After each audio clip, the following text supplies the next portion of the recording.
So guys, आज से मैं इस चैनल पर हॉनर ऑफ किंग सीरीज को स्टार्ट करने जा रहा हूँ, जिसके एनिमेशन काफी अच्छे हैं और इसमें हमें ली बाई नाम के एक लड़के की कहानी दिखाई गई है जो तलवारबाजी में काफी माहिर होता है, जिस वजह से वो काफी फेमस था। पर उसके पेरेंट्स को एक मिस्टीरियस पावर के द्वारा मार दिया जाता है। उम्मीद करता हूँ कि आपको इस चीज पसंद आएगी। इस कहानी की शुरुआत में हमें चांगन एम्पायर के ताइजी पैलेस का सीन दिखाया जाता है, जहाँ सभी सैनिक लड़ने के लिए तैयार खड़े हुए थे। पूरे शहर में तनाव का माहौल था, लोग काफी डरे हुए थे। तभी वहाँ ली बाई आ जाता है, जो तेज स्पीड और तलवार से उन सभी सैनिकों को मारने लगता है। वो अपने कुछ हमलों से ही सैकड़ों सैनिकों को घायल कर देता है। सैनिक उसे रोकने के लिए पैलेस के बाहर प्रोटेक्टिव वॉल को एक्टिवेट कर देते हैं। ली बाई ये देखकर तेजी से उस दीवार के ऊपर से छलांग लगा देता है और ताइजी पैलेस में चला जाता है। पर वहाँ भी ताइजी पैलेस के पावरफुल वॉरियर उसका इंतजार कर रहे थे। ली बाई उन सभी से फाइट करने लगता है और वो आसानी से उन सभी को खत्म कर देता है। पर तभी वहाँ ली युआन फेंग आ जाता है, जो मिनिस्ट्री ऑफ जस्टिस का कैप्टन था, यानी वो न्याय मंत्रालय के अनुसार लोगों को बंदी बनाया करता था। वो अपनी ब्लेड से ली बाई पर हमला करता है, पर वो आसानी से उसे बच जाता है और उस पर अटैक करके उसे दूर फेंक देता है। अब वहाँ मिनिस्ट्री ऑफ जस्टिस का मिनिस्टर भी आ जाता है, जिसका नाम डी रेंजी था। वो अपने शार्ट वेपन से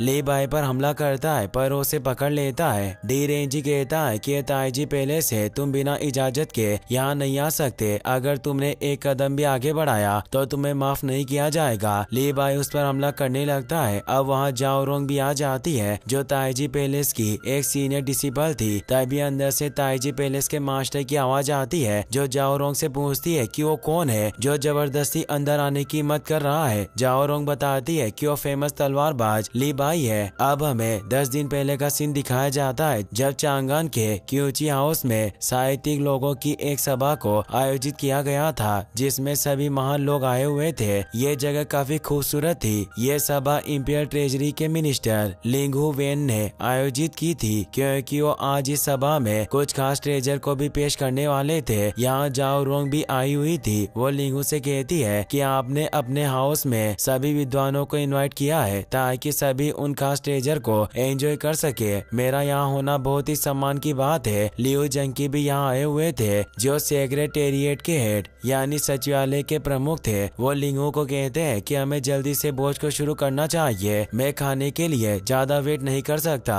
तो इंपीरियल सेंसर के मेंबर लू क्यू बताते हैं कि मैंने सुना है कि यहाँ ली बाई को भी इनवाइट किया गया है, और वो लिंगू से पूछते हैं कि क्या हम उसके आने का इंतजार कर रहे थे। ली बाई काफी फेमस था, इसीलिए सभी उसकी रेस्पेक्ट करते थे। लिंगू कहते हैं कि वो लड़का सभी से काफी अलग है, हो सकता है कि वो यहाँ ना आए। लियो जंकी कहते हैं कि ली बाई को कविताएं लिखने का भी काफी शौक है और उसकी पोएम वाकई काफी अच्छी होती है। मैंने जो गेट पर लिखी हुई उसकी कविताएं देखी है। लू क्यू कहते हैं कि वो लड़का ली बाई काफी ज्यादा एरोगेंट है, वो हमेशा अपनी मर्जी से काम करता है। मुझे नहीं लगता कि वो आज यहाँ आएगा। तभी वहाँ ली बाई आ जाता है, जो एक बोट में सवार होकर आया था। वो कहता है कि मेरे लिए कभी भी अच्छा भोजन मायने नहीं रखता, मैं बस अच्छी शराब पीना चाहता हूँ। मुझे नशे में रहना काफी पसंद है। सभी लोग उसे देखकर खुश होते हैं। लोग यूं भी ली बाई से कहते हैं कि मैंने सुना है कि कुछ समय पहले तुमने एक शर्त लगाई थी कि जो कोई भी तुम्हारे 3 मुंह को रोक पाएगा तुम उसके लिए एक नई कविता बनाओगे। क्या तुम्हारा ये ऑफर अभी भी वैलिड है? ली बाई पेड़ की एक टहनी को तोड़ लेता है और लड़ने को तैयार हो जाता है। लोग यूं अपने दोनों साथियों के साथ ली बाई पर हमला करते हैं, पर वो ली बाई को बिल्कुल भी चोट नहीं पहुंचा पाते और वो अपनी पावरफुल स्किल से उन्हें एक बार में ही हरा देता है। ये देखकर सभी बहुत खुश हो जाते हैं। लिंगू उसकी तारीफ करते हुए कहते हैं कि तुम कविताओं और तलवारबाजी दोनों में काफी माहिर हो। ली बाई कहता है कि मैंने सुना था कि यहाँ बहुत से ट्रेजर है, इसीलिए मैं उन्हें देखने आ गया। लिंगू उसे एक एक करके अपने सभी ट्रेजर दिखाते हैं, पर ली बाई को एक भी चीज अच्छी नहीं लगती। पर वो पर्पल लाइटनिंग स्वॉर्ड को देखकर थोड़ा हैरान हुआ कहता है कि वाकई काफी अच्छी स्वॉर्ड है। लिंगू कहते हैं कि अगर तुम्हें पसंद है तो तुम इन्हें रख सकते हो। ली बाई कहता है कि दिखने में काफी अच्छी लगती है, लेकिन इसकी धार ज्यादा शार्प नहीं है। जाओ रोंग भी ये सब सुन रही थी। वो कहती है कि यह लड़का वाकई काफी एरोगेंट है। ली बाई कहता है कि मैं अपने होम टाउन सोयू शहर को छोड़कर यहाँ चांगान में आया। मुझे लगा कि मुझे यहाँ सबसे शक्तिशाली तलवार मिल जाएगी और बेहतरीन कविताएं लिखने का अवसर मिलेगा, जिससे मैं खुद को निखार पाऊंगा। लेकिन दुख की बात है कि मेरी ये इच्छा अभी तक पूरी नहीं हुई। पावरफुल स्वord न मिलने की वजह से मेरी तलवारबाजी में भी सुधार नहीं हुआ है और अब मुझे शराब में भी पहले जितना टेस्ट नहीं आता। लिंगू कहते हैं कि तुम इतने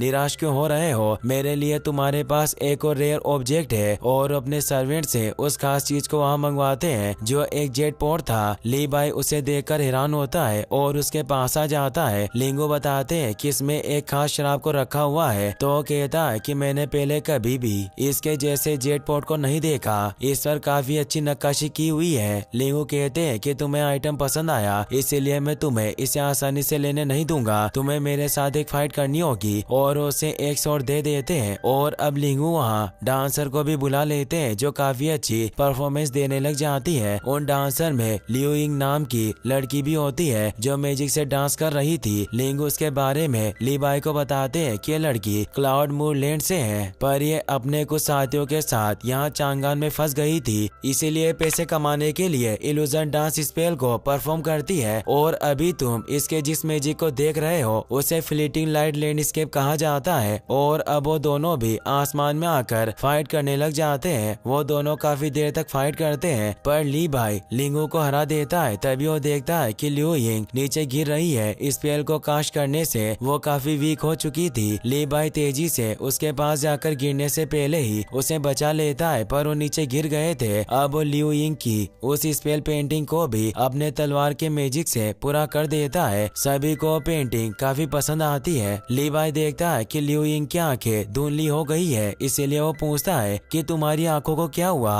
वो कहती है कि मुझे आंखों की एक बीमारी है जिस वजह से मैं धीरे धीरे अपने देखने की क्षमता को खो देती हूँ और इसी वजह से मैं अपनी परफॉर्मेंस को पूरा नहीं कर पाई। ली बाई उसे विश्वास दिलाता है कि जल्द ही तुम्हारी आंखें ठीक हो जाएगी और तुम वापस परफॉर्म कर पाओगी। लियो यिंग भी इससे खुश होती है और अब वो आराम करने के लिए वहाँ से चली जाती है। लिंगू ली बाई से कहते हैं कि तुम उसके बारे में ज्यादा चिंता मत करो, मैं जल्दी एक अच्छे डॉक्टर को बुलाऊंगा और उसकी आंखों को ठीक करने की व्यवस्था करूंगा। और अब उसे वाइन का जेट पॉड दे देते हैं और बताते हैं कि तुम्हारे तलवार चलाने की कला वाकई काफी मायावी है, तुम वास्तव में काफी एक्स्ट्रा ऑर्डिनरी हो। लुकियो कहते हैं कि बहुत वक्त हो चुका है, अब हम सभी को बैठकर शराब पीनी चाहिए। जाओ रोंग वहाँ से चली जाती है। शराब पीना उसे पसंद नहीं था। अब वहाँ मौजूद सभी लोग खुशी से शराब को पीने लगते हैं। तभी एक आदमी ली बाई के लिए एक लेटर लेकर आता है जो उसकी माँ ने भेजा था पर ली बाई शराब पीने में व्यस्त था। वो लेटर को नहीं पढ़ता और अपने पास रख लेता है। शराब ज्यादा पीने की वजह से वो 2 दिन तक सोया रहता है और जब उसकी आँख खुलती है तो वो लेटर उसके पास ही पड़ा था। वो उसे पढ़कर तेजी से वापस अपने होम टाउन सुयू शहर की तरफ निकल जाता है क्योंकि उसकी माँ ने लेटर लिखकर उसे जल्दी से घर बुलाया था। सालों पहले ही वो अपने परिवार से दूर चला गया था क्योंकि उसके पिता एक व्यापारी थे और वो चाहते थे कि ली बाई उनके बिजनेस को आगे बढ़ाए। पर ली बाई को तलवारबाजी और कविताएं लिखने का शौक था इसीलिए उसने अपने शहर को छोड़ दिया था। पर 2 दिन पहले सुयू शहर में फ्लावर फेस्टिवल होने वाला था जिसे नए साल के 3 महीने बाद मनाया जाता है और उसकी माँ चाहती थी कि यह फेस्टिवल ली बाई उनके साथ मनाए। ली बाई कुछ ही घंटों में अपने सुयू शहर में पहुंच जाता है जहां आज फेस्टिवल का माहौल था। सभी बहुत खुश थे।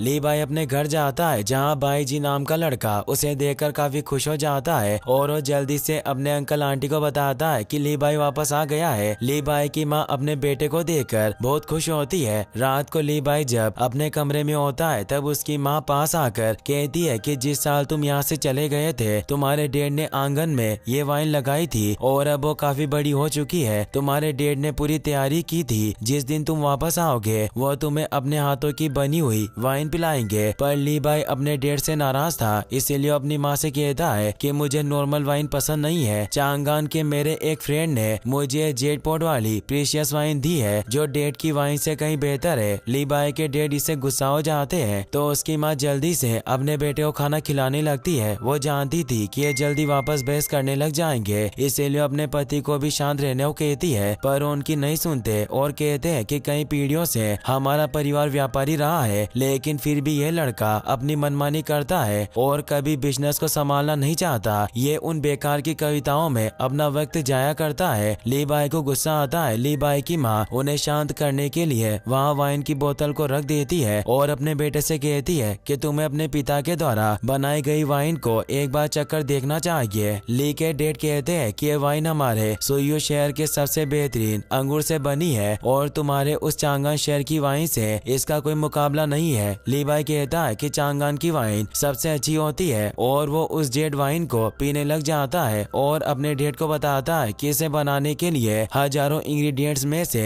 कुछ खास इंग्रेडिएंट्स को ही चुना जाता है और वो वाइन को लेकर झगड़ने लग जाते हैं। लीवाई वहाँ से उठकर चला जाता है। वो अपनी माँ के साथ उनके कमरे में आता है और उन्हें कहता है कि यहाँ वो पुराने बक्से अभी भी रखे हुए हैं, इनमें ऐसा क्या खास है। उसकी माँ बताती है कि इन सभी को मैंने और तुम्हारे पिता ने मिलकर कलेक्ट किए थे और इसमें बहुत ही इम्पोर्टेंट चीजें हैं और उन्हें खोलने लगती है। पर तभी शहर में फ्लावर फेस्टिवल का जश्न शुरू हो जाता है और बहुत सारे फायर क्रैकर्स आसमान में जगमगाने लगते हैं। लीवाई भी उन्हें देखने लगता है तो उसकी माँ कहती है कि हमें भी नीचे जाकर इस फेस्टिवल का आनंद लेना चाहिए और अब वो भी नीचे शहर में आ जाते हैं जहाँ सभी लोग काफी खुश थे। एक आदमी अपने बेटे को बताता है कि आज फ्लावर फेस्टिवल को सेलिब्रेट किया जा रहा है जो हमारे सुयू शहर का सबसे बड़ा फेस्टिवल है। लीवाई को इससे याद आता है कि उसने अपनी माँ का लेटर 2 दिन बाद पढ़ा था, यानी ये फेस्टिवल एक दिन पहले ही खत्म हो चुका है। अब उसे एहसास हो चुका था कि ये सभी एक इल्यूजन है। तभी वहाँ मौजूद सभी लोग रहस्यमय तरीके से गायब होने लगते हैं। लीवाई को कुछ समझ नहीं आता। वो सभी को बचाने की कोशिश करता है पर वो बचा नहीं पाता। वो अपनी यादों में खो जाता है। इस इल्यूजन को उसकी यादों से बनाया गया था। उसकी जब आँख खुलती है तो वो खुद को एक खंडर जगह पर पाता है जो असली सुयू शहर था जो पूरी तरह से तबाह हो चुका था। लीवाई इससे काफी परेशान हो जाता है। वो देखता है कि वहाँ चांगान शहर के फ्लैग पड़े हुए हैं। उसे एहसास होता है कि जरूर चांगान की आर्मी ने ही यहाँ हमला किया होगा और उसके सभी लोगों को मार दिया। इससे उसे काफी गुस्सा आया था। वो इसी वजह से चांगान के ताइजी पैलेस पर हमला कर रहा था। सीन वापस प्रेजेंट में शिफ्ट होता है जब डी रेंग जी और युआन फेंग भी लीवाई को रोक नहीं पाए थे। अब जाओ रोंग लीवाई को रोकने के लिए उसके सामने आ जाती है। वो कहती है कि तुम अंदर नहीं जा सकते। लीवाई कहता है कि मुझे अंदर जाकर सेक्टर लीडर से मिलना है। वो जानना चाहता था कि उनकी आर्मी ने उसके सुयू शहर पर हमला क्यों किया और उसके परिवार को क्यों मार डाला। जाओ रोंग कहती है कि ताइजी पैलेस पर कोई भी अतिक्रमण नहीं कर सकता और वो अपने ब्रश से स्पेल कास्ट करके फाइट करने लगती है। पर लीवाई उसे अपनी एक सीक्रेट टेक्निक में फंसा देता है जिससे वो बिल्कुल भी हिल नहीं पाती। वो उसे कहती है कि अगर तुम्हें हिम्मत है तो ईमानदारी से मुझसे लड़ो। लीवाई उसकी नहीं सुनता और पैलेस के अंदर आ जाता है। उसे अभी भी अपने परिवार की यादें सता रही थी कि कैसे उसके मॉम डैड ताइजी पैलेस की वजह से मारे गए। अंदर मौजूद सैनिक लीवाई को रोकने आते हैं। वो उनसे फाइट करने लग जाता है। इसी के साथ ये एपिसोड यहीं पर खत्म हो जाता है। गाइस, अगर आपको वीडियो पसंद आया हो तो इस वीडियो को लाइक करने के साथ साथ चैनल को सब्सक्राइब जरूर कर लेना। मिलते हैं नेक्स्ट वीडियो में। Thanks for watching.